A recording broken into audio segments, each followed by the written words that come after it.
Hi everyone, this is Yana Smakula for Simon Says Stamp. Welcome back to Yippee for Yana video. Today I'm going back to simple one-layer stamping to create masculine birthday cards. One-layer cards are super fun because they are easy to make and even easier to mail. I'm using just one stamp set. It is very affordable, called Purrfect Birthday. When I first saw this stamp set, I couldn't help but smile, and I thought, hey, for any cat person out there, this image would make the perfect focal point for a birthday card. Now, I love how the cat is a little bit chubby, and that balloon string wrapped around him or her adds just the perfect touch. This cat also reminds me of one of my mom's cats. Her name is Simona, and she's super chubby and lazy and full of character. Now, I stamped this image onto Simon Says Stamp 130-pound cardstock. This is my favorite paper for stamping and coloring with Copic markers, and that's what I was planning to do for these cards. Now, also, this paper is fantastic if you're making a one-layer card because the marker does not bleed to the other side of the paper, allowing you to make a truly one-layer project. Now, I personally like to save this paper. I don't like to make card bases using it. So I just cut my paper to 4 1/4 by 5.5 inch panels. So panels that would make the front of my card. I stamp my image onto the panels. I do my coloring, and then I just adhere that panel onto a regular A2 card. But you can use this paper to make a card base and do your stamping directly there, and your ink is not going to bleed to the other side. I used my mini MISTI stamping tool and Memento TUXEDO black ink to stamp these kitties. Now you might notice that I have a wrist brace. I have some pain in my left wrist. I'm left-handed, so I've been wearing the brace for the past couple of weeks. Surprisingly, the brace makes for a perfect gliding surface to glide over the MISTI door and apply even pressure for perfect stamping. So that's a bonus for sure.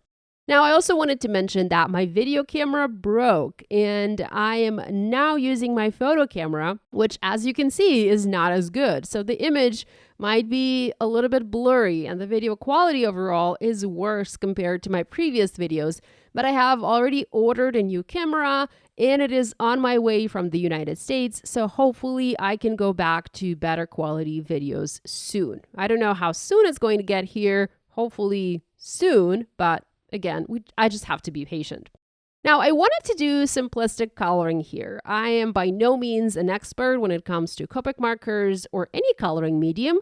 I just like to make cards, and I sometimes like to do coloring. So my coloring is very simple, but my coloring is also easy to replicate. And when I color, I try to keep it that way so that you can copy it and apply it to your cards. So you have my permission to go ahead and copy this coloring completely.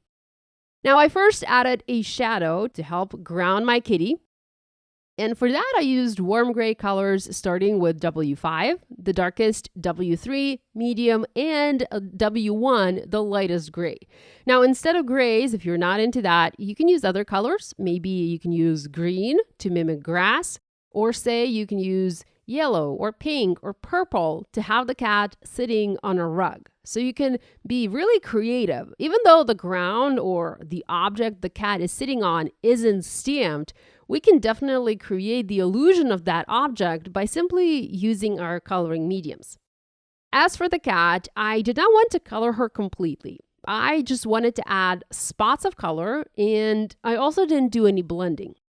Now, take a typical multicolored cat. You don't see gradual color transitions. You see spots of color. So my cats are all white with either brown, yellow, or gray spots all over their bodies. For the browns, I used E31, E33, and E37. The image of the cat has some detail added, so you already have that on your stamped image, and that's telling you where you can add the spots to do your coloring. Now, you can follow that stamped detail, and you can also add in your own detail. Don't be afraid to do that.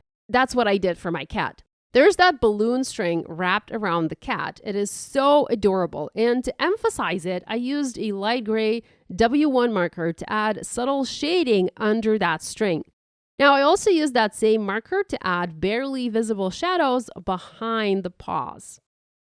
Next, the party hat and the balloon were colored using muted green colors. I used YG93 and YG95 for the hat, and then YG00 and YG93 for the balloon.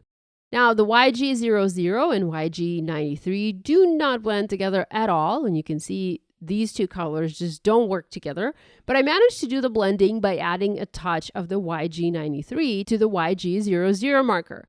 I did that by kissing the tips of the two markers. You want the darker marker at the top here so that the darker ink goes into the lighter ink marker. The gravity is pulling it in and it basically sucks it into the lighter ink marker.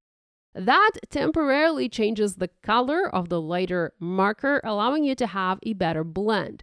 Still, the blend isn't perfect, but I kind of like that splotchy, blotchy coloring, and it goes with the rest of the coloring style that I have on this card. Now, I stamped some confetti, or what do you call these things? I don't remember what these are called. Let me know in the comments below. Anyhow, I stamped a few of those, and then I used the same green colors to color them, and I love the result. It just added a little bit of movement around the kitty. Now, I thought I would show you other coloring options or coloring variations when it comes to coloring this cat. I used E51, Y35, and YR14 to color the cat orange. Now, this is also inspired by my mom's cat. She has two cats. One is orange, or I guess you would say peach, colored like this, and he is super sweet, and he just purrs all the time. My husband and I used to have two cats. They were black, completely black, and I loved them dearly. But they passed several years ago, and we didn't have the heart to get any other animals. So I now just go over to my mom's to get some quality cat time. So here's another coloring idea. This time I started with the gray markers, the W1, W3, and W5.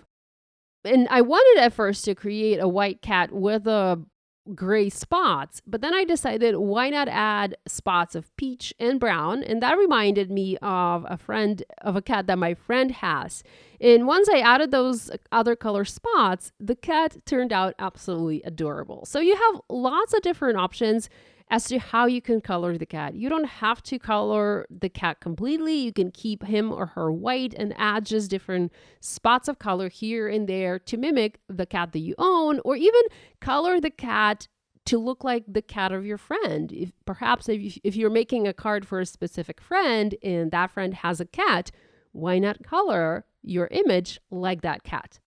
I adhered my colored panels to A2 card bases, and that created my super simple one-layer birthday cards. I don't have any other embellishments, like there's no sequins, nothing dimensional going on here. It is a nice flat card. You can pop it in the mail, pop it into an envelope, address it, and mail it to your cat person friend and wish them a perfect birthday. I hope you found this video useful, and I hope you're going to give this idea a try. If you do make a card inspired by this video, you guys know the drill. We'd love it if you shared your project online and tagged us on social media. We always enjoy seeing what you make. Thanks so much for joining me today. Love you guys, and I'll see you next time.